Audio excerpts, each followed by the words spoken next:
નમસ્તે, વેલકમ. તમારા બધાનું મારી ચેનલ પર સ્વાગત છે. આજે આપણે બનાવીશું ઢોકળા. આજે આપણે ઇન્સ્ટન્ટ ઢોકળા બનાવવાના છે, જે 15 મિનિટમાં બનીને તૈયાર થઈ જશે. આ રેસીપી એકદમ સરળ છે. તમે એને સવારના નાસ્તા માટે બનાવી શકો છો અને છોકરાઓના નાસ્તા માટે પણ બનાવી શકો છો, લંચ બોક્સ માટે પણ બનાવી શકો છો. તો જલ્દીથી શરૂ કરીએ આજની રેસીપી. એના માટે મેં એક બાઉલ લઈ લીધું છે. એમાં આપણે અડધો કપ જેટલું દહીં નાખીશું અને 2 ચમચી જેટલું તેલ નાખીશું. મેં અહીં સિંગ તેલ નાખ્યું છે. હવે આ બંને વસ્તુને સારી રીતે મિક્સ કરી લેવાની છે. આ એક હેલ્ધી અને ટેસ્ટી રેસીપી છે, તો વિડીયોને તમે એન્ડ સુધી જરૂર જોજો.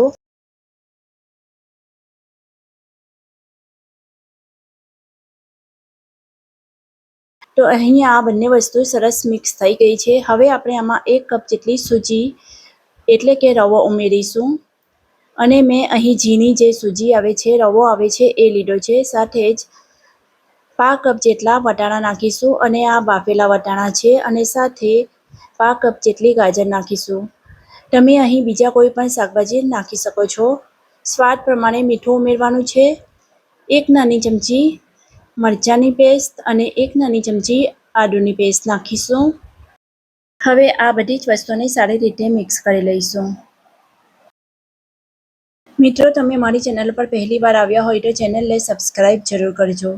હવે મેં અહીં દહીંવાળો કપ લીધો છે. એમાં અડધો કપ જેટલું પાણી નાખીશું અને પાણીને થોડું થોડું કરીને આ ખીરામાં એડ કરીશું અને એક સરસ મજાનું ખીરું બનાવીને તૈયાર કરી લઈશું. ખીરાને વધારે પડતું પતલું નથી રાખવાનું અને જાડું પણ નથી રાખવાનું. અડધો કપ જેટલું પાણી મેં આમાં ઉમેરી દીધું છે. હવે આ રીતે એને સરસ મિક્સ કરી લેવાનું છે અને હવે આપણે આને 10 મિનિટ માટે ઢાંકીને સાઈડમાં રાખી દઈશું. અને આ જ થાળીમાં હું ઢોકળા બનાવવાની છું, તો આ થાળીને આપણે તેલથી ગ્રીસ કરી લઈએ. ફ્રેન્ડ્સ, તમને અત્યાર સુધી મારી આ રેસીપી ગમી હોય તો લાઈક અને શેર જરૂર કરી દેજો. ચાલો, તો હવે 10 મિનિટ થઈ ગઈ છે. આપણે હવે ઢોકળા બનાવવાની તૈયારી કરી લઈએ. તો ખીરાને આ રીતે ચેક કરી લેવાનું છે. જો જરૂર પડે તો એમાં પાણી ઉમેરવાનું છે. અહીં ખીરું થોડું જાડું છે એટલે આપણે આમાં પાણી ઉમેરીશું. તો મેં અહીં 4 થી 5 ચમચી જેટલું પાણી નાખ્યું છે. તો આ રીતે થોડું થોડું પાણી એડ કરીને તમારે ખીરું તૈયાર કરી લેવાનું છે. ઢોકળાને જાળીદાર અને સોફ્ટ બનાવવા માટે આપણે આમાં ઈનો ઉમેરીશું. તો મેં અહીં 1 ઈનોનું પેકેટ લીધું છે, જે આખું જ આ બેટરમાં નાખી દઈશું. ઈનો ના હોય તો તમે એની જગ્યાએ બેકિંગ સોડા પણ નાખી શકો છો. અહીં આપણું ઢોકળા બનાવવા માટેનું ખીરું તૈયાર છે. ચાલો, હવે આપણે પહેલેથી જે ગ્રીસ કરીને થાળી તૈયાર કરી હતી એમાં આ ખીરું નાખી દઈશું.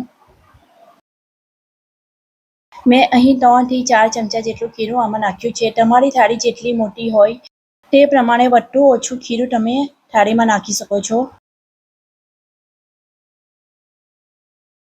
આ રીતે થાળીને થોડી ટેપ કરી લેવાની છે.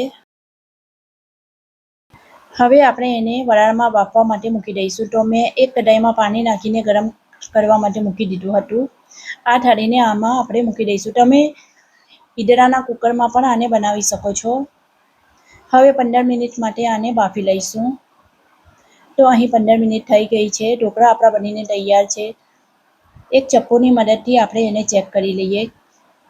ચપ્પુ એકદમ ચોખ્ખો છે, એમાં ખીરું બિલકુલ પણ નથી લાગ્યું, એટલે આપણા ઢોકળા બનીને તૈયાર છે. ઢોકળા થોડા ઠંડા થાય ત્યાં સુધીમાં એક ચટણી બનાવીને તૈયાર કરી લઈશું.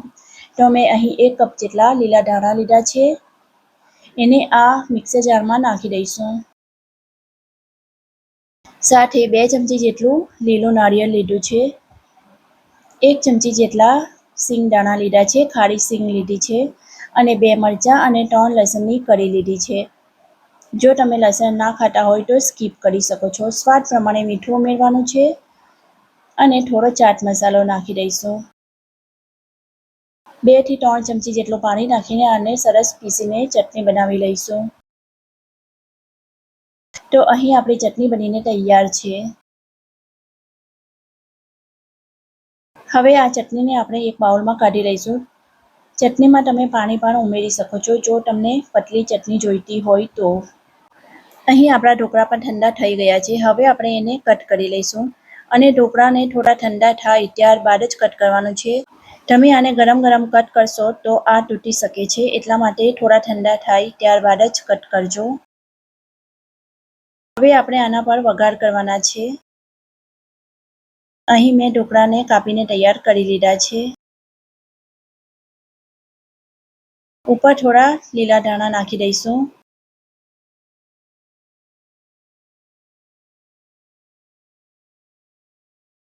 ચાલો તો હવે આપણે ઢોકળાનો વઘાર કરી લઈએ. એના માટે મેં એક વઘારિયાને ગેસ પર મૂકી દીધું છે.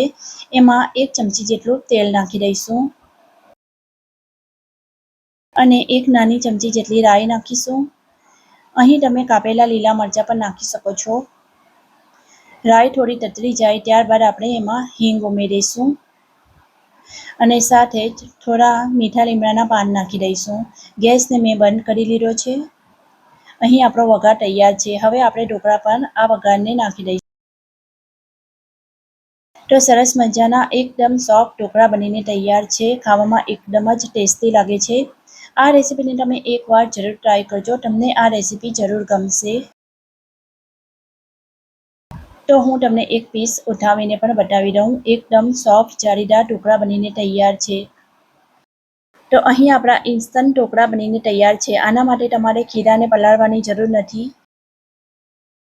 ખાલી 15 મિનિટમાં તમારા ઢોકળા બનીને તૈયાર થઈ જશે. ઉમ્મીદ કરું છું આજની મારી આ રેસીપી તમને ગમી હોય.